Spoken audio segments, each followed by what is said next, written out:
హాయిగా సీట్ తీసుకునే ముందు కొంతమందికి అసలు కనీసం బేసిక్ నాలెడ్జ్ లేకుండా ఫలానా వాళ్ళు ఇక్కడ సీట్ బాగుంటుందని చెప్పారు. సో మనం కూడా ఇక్కడ సీట్ వాడేద్దాం. ఇంకా కొంతమంది అయితే తక్కువ రేటుకే సీట్ వచ్చేస్తుంది, మనం కూడా ఒకప్పుడు వాడి చూసాం, డబ్బులు కూడా బాగానే వచ్చినాయి, సో సెంటిమెంటల్ గా ఇక్కడే సీట్ వేసేద్దాం.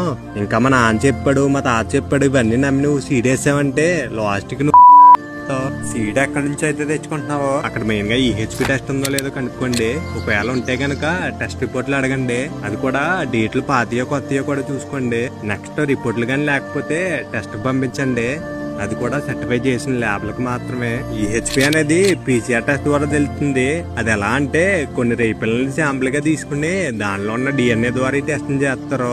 ఒకవేళ ఈహెచ్పి గాని ఉంటే తట్టబొట్ట సర్దుకుని ఇంటికి వచ్చేయండి. నువ్వు క్వాలిటీ లేని సీడు ఆడ 5 పైసలకి ఇస్తారన్నా, నువ్వు లక్ష వేసుకున్నా కోటి వేసుకున్నా గానీ ఏమాత్రం లాభం ఉండదు. ఈహెచ్పి గురించి క్లారిటీగా తెలుసుకోవాలనుకుంటే ఈహెచ్పి అని కామెంట్ చేయండి.